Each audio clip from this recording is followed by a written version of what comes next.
Alrighty, here we are over by the bread machine. So first thing I forgot to mention was about my yeast. There, it's puffing right up. You can see it's got a nice billow of foam on it. I don't use bread machine yeast because I start my yeast, and that's what I forgot to mention is about starting your yeast. Oh man, that smells good. This is the best part about baking bread. Come on, start your yeast. You're bringing it to life. It's been dormant. It's been who knows how long. It's been in that fridge, in that package.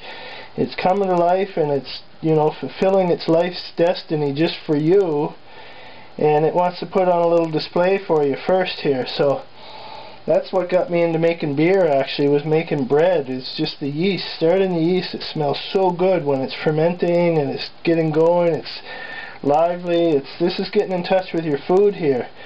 Don't buy bread machine yeast and just throw the dry yeast in the bread machine. That's crazy talk. What are you doing that for? So, you will notice that one of the boys broke the lid off of my bread machine, so the lid won't stay open by itself. You'll also notice that I don't wash my inside thing. If you keep the lid shut all the time, you might get some hardened dough in there that has to be taken out, like I just took a little piece out now. There's no need to wash that. I don't think so anyway. Doesn't get dirty. It's just flour in there. So you put in your liquid first, and you need a tablespoon of oil. I'm going to use some olive oil right now. Doesn't matter what kind you use. You can use this recipe. You can vary the amount of oil depending on what you're doing. If you're making pizza dough, I would definitely use olive oil for pizza dough. Use 2 or 3 tablespoons maybe. I've used as much as 1/4 of a cup, which requires a little bit more flour. So that goes in there, and all of my flour and my salt goes in there, and that's all there is to it. And now I just select my dough cycle. Now unfortunately I'm going to lose some light here because I have to plug in my thingy. So I will put my lid on and select my dough cycle, because I'm going to bake it in the oven. I would never bake in one of these things, but they don't miss it. They sure are handy for making dough though. And away we go. Some bread machines take 10 minutes to warm up before they start mixing. So don't get too concerned. This one actually starts mixing right away. So the first rise is done in the bread machine. I'm going to set the stove to preheat on my, let me see. I am going to set the stove to preheat on the lowest setting, which for my stove is 170 Fahrenheit. And the reason I'm going to do that is that I'm going to put the bread in the pan and do the second rise in the oven with it shut off after I preheat it on the lowest setting. Now the pan I have here, this recipe makes about exactly 1 kilo of dough. The pan I use, I put the whole thing in one pan. It's about 6.5 inches by about 10.5 inches. You know, you grew up in the 70s in Canada when you measure your dough in kilos and your pan in inches. That's about 16 centimeters that way, and about 27 that way, and about 3 inches or 7 centimeters deep. So we are going to just grease the pan. I just got a hunk of butter there, and basically just grease the pan well. And once the oven is heated and the pan greased, well, once the pan is greased, we'll put the dough in it. I'll just finish this up and I'll be back with you in a minute. Alright, so there's the dough. I mentioned gluten flour, but I didn't really explain it. Gluten is what gives dough, bread, its sponginess, its springiness, and if you use too much flour that's low in gluten in your bread, it'll be very crumbly and just won't be a pleasant bread. So I'm going to shape it roughly to the size of this pan and the shape of this pan, just kind of like this.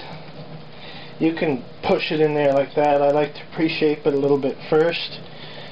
The stove is still heating up, you will see, on the lowest setting. We're getting close there.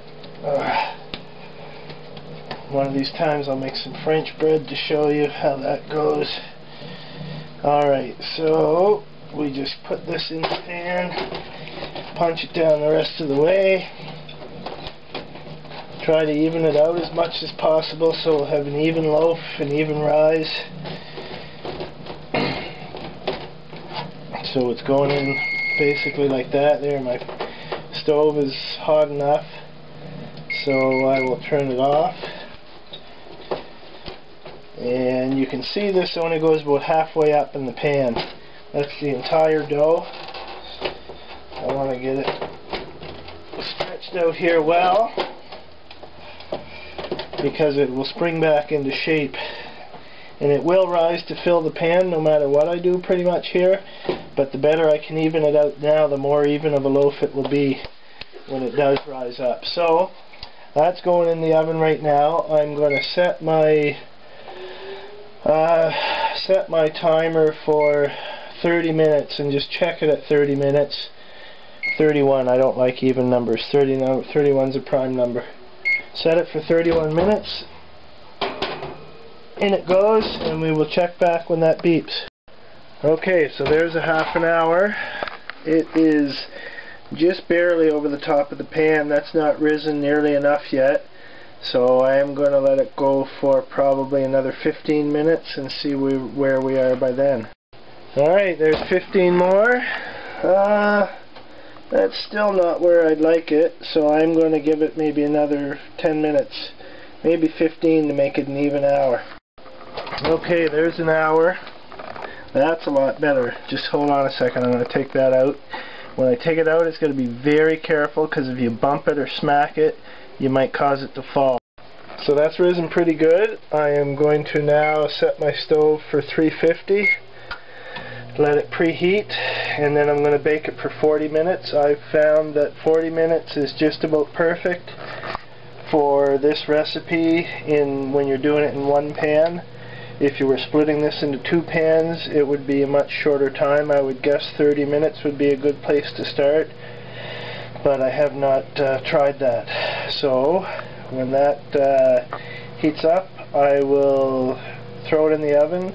You can hear the convection is on right now just for preheating, but when I bake it, I turn the convection off. Alright, that was my 40 minutes bake time.